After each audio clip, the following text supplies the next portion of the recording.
All right, so let's jump right in, and we're going to start at Queen's Park. There's a new report from the Toronto Star this morning that shows that Metrolinx wanted to release the opening date of the Eglinton Crosstown LRT, but the province told them to keep that date secret. Apparently, it's because the Ford government didn't believe that Metrolinx was actually going to make that opening date, so why bother even telling people if you're going to blow past it? Norm, we'll start with you. My contention is this isn't much of a story. I mean, I prefer transparency over anything else, but I don't think anybody believes that whatever date we were going to be given was going to be one that they stuck to. So what do you think? Yeah, I'm frustrated here for a few reasons. I mean, first of all, so they've stopped Metrolinx from actually releasing the date. So, Ford seems to have no confidence whatsoever in any date that Metrolinx is offering. So I just wonder why we still have Phil Verster as the CEO making $800,000 over there. Ford appears to have no confidence in him. Is it because he has a yes man there that tends to agree with his plans? And to say nothing about the lack of transparency. People have been waiting for this line to open now for, it's supposed to open in 2020, and we're on year 4 of delays and confusion. We need some transparency at this point. People have no confidence in Metrolinx. Yeah, no, and Roy, I have a tough time disagreeing with Norm on anything that he just said. If Doug Ford doesn't have confidence in Metrolinx, that means he probably doesn't have confidence in the CEO, who's making upwards of $800,000 a year. I got sticker shock reading that. I did too. What an uproarious mess. It's a goulash of poorly managed information, and it's loaded with misinformation. Political expediency band fully engaged into the highest level of provincial governance with the same people who manage healthcare in Ontario. What did you expect? Perhaps we might ask for a date we may circle on the calendar when healthcare actually begins to deliver to Ontarians. I know that's outside the lines of the issue, but most everything announced by governments in Canada, provincial and federal, are increasingly viewed through a lens of doubt by the folks who pay for either non-existent or poorly managed and poorly delivered services. $13 billion, 19 kilometers, Crosstown LRT project on which construction began 13 years ago. And even now, the Premier's office is said to have interfered with the release of a projected opening date. You know what that is, Ben? It's political maneuvering, which only raises skepticism among commuters waiting to make use of the LRT line. This isn't about waiting to release the projected operational date for the LRT until such time as the date is credible. Is about waiting for the most politically adjudged opportune time. Meanwhile, taxpayers remain uninformed, and suggest there's no projected date which could be announced is you fill this one in. Devel, you're the person on our panel who probably lives closest to it. You're right. You're right there at that intersection. I mean, how do you feel? I tend to believe, whatever date they were going to give us at that press conference last September, I wasn't going to believe it anyway. But that in and of itself is a problem. Absolutely. I was never going to believe any date that they were going to give us. I am also blown away by the fact that the CEO makes $840,000. And I think I'm really disheartened by the mismanagement that we've seen with this whole thing. I can't believe right now that we're closing down streets like Queen Street and the other streets in the city for the sake of building the Ontario line. I don't have any faith, and I really think that they should be having an all-hands-on-deck attitude, get the Eglinton LRT up and running before you mess around with other parts of the city. Yeah, I'm still concerned, Devel, that we've been told that the construction's done. And you would think that while they were building it, safety checks could have been done as well. So I don't know what the holdup is. Well, they are testing trains right now, I can tell you, because I live beside it. So they are running trains up and down. And what I have noticed is they're actually starting to advertise for retail leasing space in the subway tunnels. So I know that it must be closed only because I'm seeing those two things. So I'm literally going, okay, it's got to be soon, like literally any day now. But I have no faith. Well, this next story that we're going to talk about, I suspect it's going to eat into a lot of our time because I'm sure everyone has opinions. There's a new coalition of Ontario developers. They've written to all 3 levels of government to ask for a reduction in taxes on new housing. In exchange, the developers have pledged to pass those savings dollar for dollar to home buyers. So the group is called Coalition Against New Home Taxes. It's 18 developers. collectively plan to build 100,000 new housing units over the next 10 years. And they want to see the federal and provincial governments remove HST on all new housing, as they've done for rental housing construction. And the group would also like the province and the City of Toronto to eliminate the land transfer on new construction homes. So, Devel, we're going to start with you, and then we'll bring in our other panelists. But experts have long said that a multifaceted approach is necessary to tackle this crisis. So is this a good first step?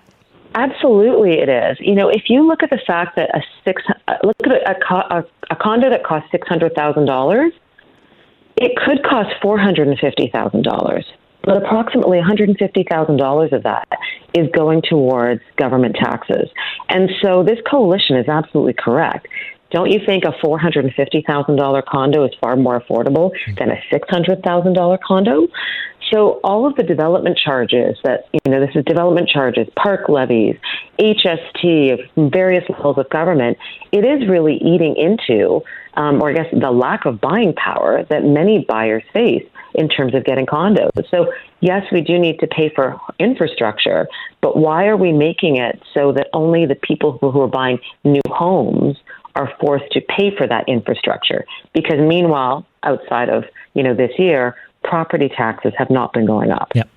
Norma, I'd love to get your take on this, because it seems to me that we've reversed the way it should be. We're front loading the costs at the beginning of the of the process, which could cause this entire system to collapse, which means no money is going to come into any level of government's coffers, rather than putting it at the end, where when somebody buys something or sells it again, then at that point we could start generating some revenue for the city, for the province, for the feds. Yeah, and I appreciate the efforts of this group the same way I appreciate the efforts of more neighbors trying to ensure that there is housing that people can actually afford and attain. So it's great that this group has come forward. Now I think the three levels of government need to come forward and join them and form like an actual working group. And, then we make sure that we have transparency through this process. So yeah, if we cut the development charges, then we need to see transparency that, this group is actually cutting the cost of housing. Because I'm not one who believes very strongly in trickle down. We need to have an actual group and have actual transparency and see that house prices are coming down as a result of cutting development charges, land transfer tax, HST. So I would say this is a great initiative. Now the government needs to come to the table and make this thing happen. Yeah, put some guardrails in and make sure that the commitments that are made off the top are followed through all the way. Roy, I heard a story based on what Devel's numbers were about the $150,000 for a $600,000 condo. A friend of mine who works in real estate said that an equivalent condo in Miami has fees associated with it that are about $18,000 versus $150,000 in Toronto. Do you think this is a good first step? Yeah, we're going to make this unanimous, and I'm going to be quick here, Ben. Yes, and yes. We have a dramatic need for new home construction. Trudeau has promised 4 million new homes in the timeline, which was ridiculed by a prominent Calgary home builder on my program. So let's dip all the oars in the water, lower taxes, and get at it. Build homes. Each day I drive by tents that are erected in parks. That should not be the case in Canada. Let's get at it. And Devel, we talk about affordable housing and making life more affordable. It certainly would be more affordable if you took 25% off the cost of the house that you were looking at or the condo you were looking at. Absolutely. And what's astounding about this is that we are taxing housing higher than we tax alcohol. What does that say? That's crazy. Wow. Okay. We're going to leave it. We're going to let that sit there in the air for a minute. And thank you for that one. There was a story that came out. We've been talking about this morning. CAA of South Central Ontario did a study, and coming into the long weekend, I think an important point to highlight that the majority of Ontario drivers have admitted to dangerous driving, meaning either speeding or distracted driving. And Roy, we'll start with you. Of course, you should be as safe as possible behind the wheel. But in a world where drivers feel like their time is being taken away from them every time they get behind the wheel due to congestion and poor planning and horrible roads and closures, it's, to me, the idea of trying to catch up, trying to takes back some of that time. It's wrong, but it's understandable. Well, I'll just point to one example. First of all, the numbers don't surprise me. Yeah. But I'll point to an example that I run into, I'm sure we all run into on a daily basis. You're at an intersection. There's an advance arrow for a left turn. So the traffic moves into that left turn, and then the light turns red. People stop? No. Their left turns continue, and the anger builds up. There's no repercussion. I've never seen anyone stopped by police for that. But if there's an open stretch of road which invites you to go a few kilometers over the limit, there's a speed trap. And it creates cynicism. If you want to change behavior, you have to, first of all, enforce the laws that are on the books, and then you have to provide people with an opportunity to just face a better reality. It's crazy on the roads today. None of us feels comfortable. When we get to the end of a drive, Ben, and everyone, when we get to the end of a drive through the city, how do we feel? Exhausted. Exhausted. Yeah. Well, I'll point out, Roy, one of the problems with that left-hand turn is that pedestrians don't know their responsibilities. When they are crossing at that intersection, preventing somebody from taking a left, once that hand starts flashing and the countdown clock starts going, they have to yield to traffic trying to take that left, but they don't know that. Nobody has educated the pedestrians on the rules of the road. So they think when they see 15 seconds counting down, they have free range to keep going for 15 seconds. And that leaves cars in the intersection, preventing traffic from moving. So, Norm, I'll go back to my original question. It's wrong to engage in dangerous behavior, but given the frustration of people behind the wheel, I think it's an understandable, their motivation is understandable. Yeah, the first thing I have to say is I have to commend CAA for releasing this report, but I think they arrived at the wrong conclusion. It's not that we have to enforce better behavior out of drivers or all of these things. We need to engineer roads that are safe by design. This is called Vision Zero road planning. We had a cyclist killed over Bloor Avenue the other day because somebody put like a dumpster in the bike lane, forcing them out into traffic, which slows down traffic. But unfortunately, the cyclist there was hit and killed. And this is while, councillors are trying to water down efforts to add more bike lanes and more safe roads. We have to engineer roads that are safe by design, that work for everybody, and, sort of almost sort of force enforcement where, everybody has really no choice but to follow the rules of that road. Sure, but Norm, I want to push back for a second because I think I'm a driver and I have my frustrations with pedestrians. I have my frustrations with cyclists, but I desperately want to share the road. I want to share the road, but I don't feel like there is enough education being done for cyclists, for pedestrians to appreciate that they have to share the road. And I believe, like, if you look at the traffic going south on Bay, you look at the traffic going south on Yonge, when you get to Front Street, when you get, it is impossible. That is the choke point because pedestrians have not been made aware of what their responsibilities are when they need to yield. And that causes frustration to build up in the drivers. And they're going to take it out in the form of burning through a red or burning through a yellow or going 10 kilometers over the speed limit when they shouldn't. Unless there is respect from all fronts, then people are going to take matters into their own hands. I think that's correct. Ben, pedestrians know. You know what the flashing hand means. You don't need to be educated. You know what it is. You've been told what it is. You've experienced. No, Roy, that's not true. Roy, that's not true. I promise you. When the flashing hand's one thing. I'm talking about the countdown clock that they added maybe 15 years ago. There was no education. There was $0 spent on educating the public as to what their responsibilities were. Yeah, the education was definitely a little light on that. And, Fronton Bay is a great example of a very poorly designed intersection. There's barriers everywhere. You can do things around the signal timing to make sure that there's not like a crush of pedestrians trying to get across there. And, I'll also add every pedestrian and cyclist that's out there is one less car on the road, equaling, in general, less traffic. we do need to design better intersections. And when we find problems like that, I expect city staff to be proactive and fix those problems. Like we ran a Spadina bus into the huge rush hour traffic of Spadina, and it caused disaster. Like, why didn't we plan that better out of the gate? We have city staff that should be doing that stuff. Devel, I know you tried to get in there, so I'm going to give you a chance. Yeah, so I mean, I hear what you're saying. You're right. There's absolute frustration. I don't think they are designing the intersections smartly. I'm not sure. I don't think that cyclists and pedestrians don't know. I think it's that they don't care. Almost the same way that drivers don't care and drivers speed on occasion. And yes, I have a lead foot, so on occasion I also speed because I am also frustrated. But, I think there's this whole hierarchy about the roads and our safety that you have to think about, aside from who's right or who's wrong. And this is, I think, my challenge sometimes with cyclists. Me as a driver in a small car, if I'm on the highway beside an 18-wheeler, I know that 18-wheeler can crush me and it's bigger than I am. So I just want to get out of its way because that is the best thing that I can do to be safe. Yeah. And I feel like cyclists sometimes don't do that. They just think, I'm right, I don't care. I'm like, no, but this is your life. This is life or death. It's not about who's right or wrong. It's about safety and how am I going to be safe, get through this intersection safely. So I feel that people need to have a bit of a reset on their own safety and their own mortality to recognize that there is a hierarchy to the roads. And I know that people don't want to say that, but I bow down to that 18-wheeler. Yeah.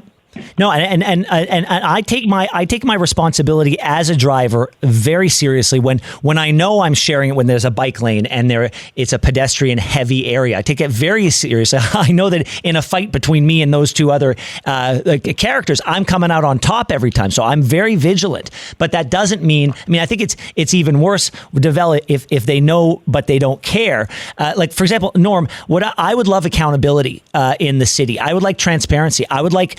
To have in Toronto what we have in Montreal, which is a counter on a big sign that tells you how many cyclists have used any given bike lane on any given day, because I don't have the data available, but anecdotally I can tell you that there's certain bike lanes that aren't being used. Specifically, the Yonge Street one is just not as popular as people suggest it is. So when I hear that now we're talking about adding a bike lane to Avenue, that increases the frustration in me. That's going to be the thing that makes me drive a little bit faster. So if I knew these bike lanes were being used, Norm, I would have a lot less.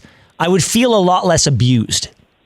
No, I'll just point out that a car takes up a huge amount of space per person, while a bike takes up a very small amount of space per person. So while bike lanes don't necessarily look busy to the eye, they may be busier than you think. And I do agree, let's collect the data, because I think that's important for cycling advocates and driving advocates to really know what the data is. Well, 100%. You show me something's being used and I'll support it. But there's no data being shared. We're just told now we're looking at closing down another lane. And I take your point that driving is less efficient than